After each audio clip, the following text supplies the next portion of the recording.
Bueno, hoy le agradezco mucho a la ministra de Gobierno de Ecuador, Mónica Palencia Núñez, nos acompañe aquí en el noticiero. Ella ha estado en la universidad. Sí, en la Universidad Juárez del Estado de Durango. Hace un momento venimos de allá, sí. Viene de allá y hoy está aquí con nosotros, Mónica. Un placer, un placer. Usted es ministra del gobierno ecuatoriano. Sí, ministra de Gobierno del Ecuador y también ministra del Interior, los aspectos de seguridad policía. Ese sería el equivalente en México. Sí. Pero usted es duranguense. Así es, y de pura cepa. Y de pura cepa, hija de mi querido maestro don Héctor Palencia. Así es. Alonso. Sí. Fue mi maestro sí. Extraordinario, catedrático. Y de muy buen recuerdo. Pero a ver, Mónica, ¿y cómo le hizo? ¿Se nacionalizó en Ecuador? Bueno, ¿Se hizo ecuatoriana? ¿Cómo estuvo el asunto? Bueno, yo tengo ya muchos años de vivir fuera de México. Ajá. La primera vez que llegué al Ecuador fue en 1986. Años más tarde estuve viviendo algunos años en la ciudad de Bogotá, en Colombia, y por estudios he tenido que estar viajando principalmente a España, y también en La Habana estuve donde hice mi doctorado. Pero en todo caso, aquí estamos, y la nacionalización es algo que le agradezco al presidente actual del Ecuador, el doctor Daniel Noboa Asín. Y él, pues, me nacionalizó por decreto. Y al día siguiente que él me nacionalizó, pues pude acceder a ser ministra en 2 carteras de Estado. En 2 carteras de Estado. Sí. Ecuador, la moneda ecuatoriana sigue siendo el dólar. Sí. Sí, ¿verdad? Sí. Ahí está el asunto. El tema económico, ¿cómo está Ecuador en estos momentos? Bueno, Ecuador está en una etapa de resurgimiento, como el ave fénix hacia arriba. Sí, afortunadamente ha bajado el riesgo país de manera considerable desde el gobierno del doctor Daniel Noboa Asín, y en la relación con México aún mantiene el Ecuador una balanza deficitaria, porque se importa mucho más de lo que se exporta. Pero curiosamente le doy un dato, hay los plásticos y derivados de plástico se importan y se exportan. Entonces hay un intercambio comercial en donde el mismo tipo de productos fluye de un lado a otro. En cuanto a los principales productos de exportación, aspiramos que en breve se pueda concretar una mayor presencia del camarón ecuatoriano en México, así como del banano. Para la economía mexicana no tiene mayor representatividad las importaciones ecuatorianas, pero sí en el Ecuador hay mucha representatividad de las importaciones mexicanas, sobre todo en lo que tiene que ver con partes de vehículos, que hay un mercado fuerte para esto. A ver, y esta relación entre los dos gobiernos es positiva, de respeto, me imagino.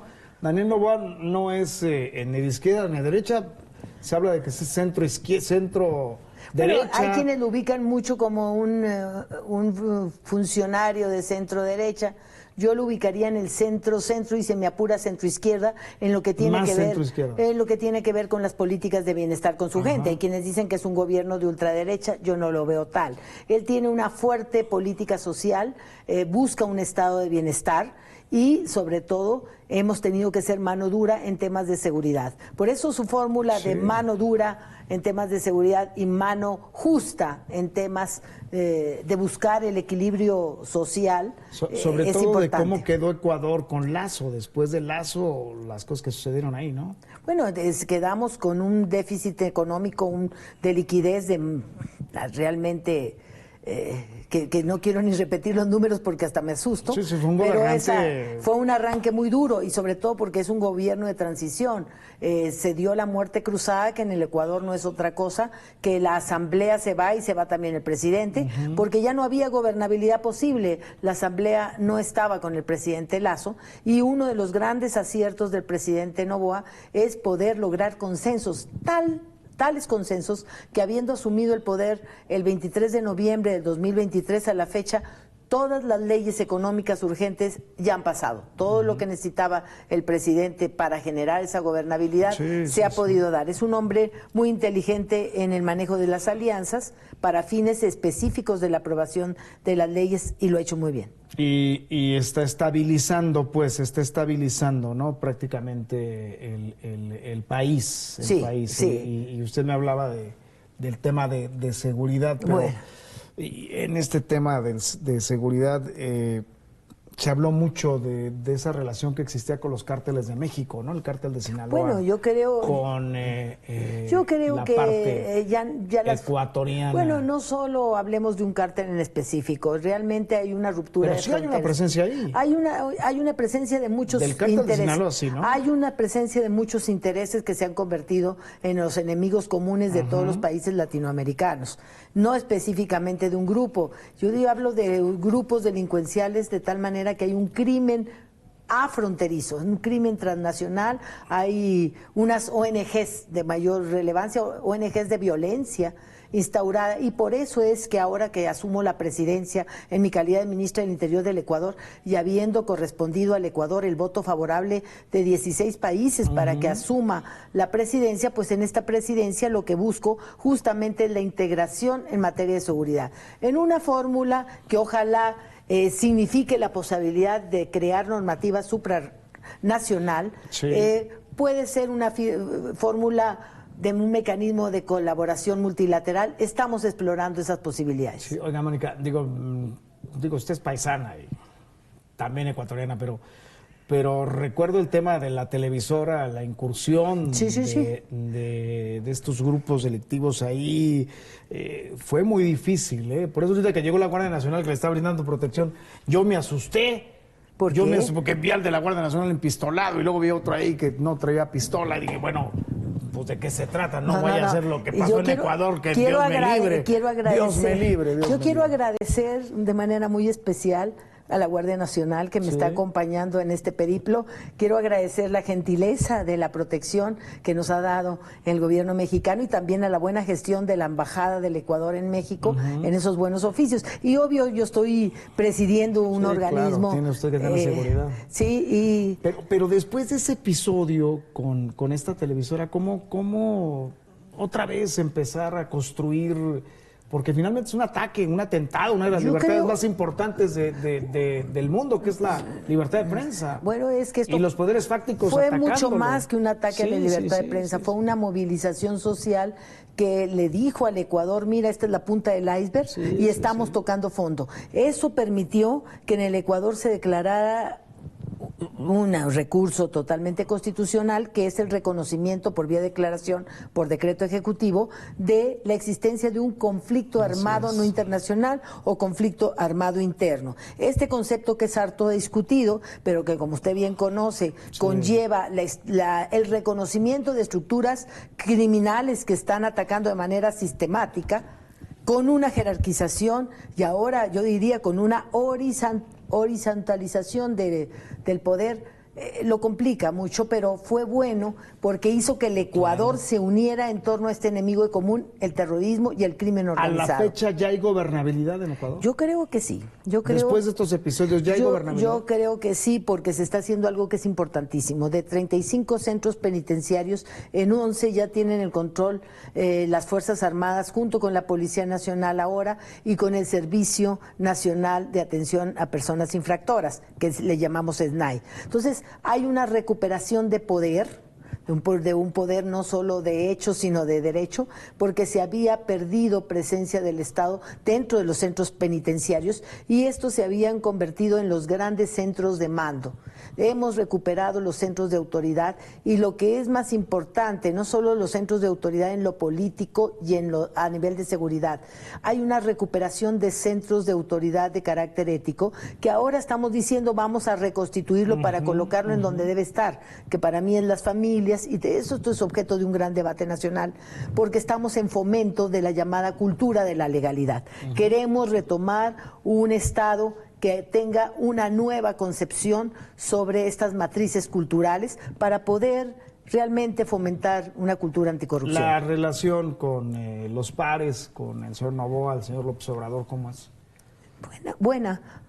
El presidente Noboa es un hombre democrático, respeta profundamente como quien más los modelos y la gobernabilidad de otros países, respeta los procesos electorales, respeta los procesos democráticos. Obviamente siempre hay gobiernos más afines que otros, hasta ideológicamente, pero Daniel Noboa es un hombre que él, como él dice, yo no me defino anti nada. Yo soy un hombre, y lo dice él, soy un hombre que lo que quiere sacar adelante es mi país y tiene un gran sentido internacional del Ecuador. Por eso es que yo lo que estoy promocionando es el Ecuador como el nuevo y magnífico centro de la seguridad hemisférica. Sí, Hacia allá vamos. Sí, bueno, digo, tomando en cuenta que el presidente no tiene buena relación con Perú, por ejemplo, ya ve que tiene sus serias diferencias, o tomando en cuenta que tiene sus presidentes muy allegados a él, pues, ¿no? El presidente tiene muy buena relación con Perú. No, yo me refiero al presidente. Bueno, sí, pero sí, el presidente Daniel Noboa, tan buena relación tenemos sí, que por le eso le digo, es amigo del peruano, de la peruana, de Gina Boluarte, pero no es... Bueno, digo, no hay una buena relación con México. A veces hay simpatías, pero como no hay buena relación hay un autor que me encanta, Robert Keohane, que es el autor de la teoría de la interdependencia compleja, y dice que hay diferentes canales comunicacionales, no solo a nivel gobierno, es a nivel de sociedad civil, a nivel de otras construcciones. Mire usted, cuando Ecuador rompe relaciones con Colombia en un incidente ya histórico entre el presidente Uribe y el presidente Correa, las relaciones de ambos países continúan justamente por estos canales de interdependencia compleja. En este momento hemos logrado, a iniciativa del Ecuador y sobre todo a iniciativa de los órganos de seguridad ecuatoriana, conformar un bloque de seguridad andino en la comunidad andina.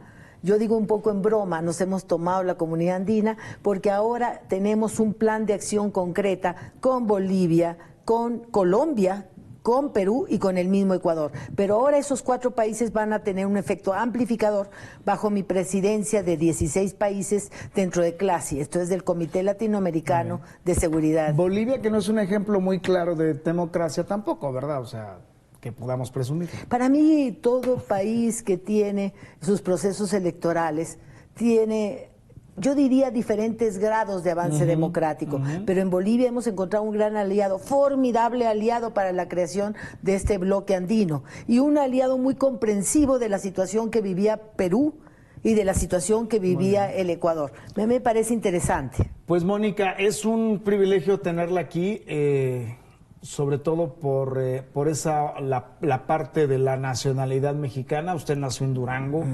Y la verdad es que sí nos da mucho gusto tenerla aquí y que nos abra un poquito también esa parte que a veces desconocemos de países sudamericanos importantes, de estos países que ahí están, pero yo creo que es una digna representante también de Durango. Muchas gracias. Y le comento que ya tenemos el compromiso también de la Universidad Juárez de Estado de Durango.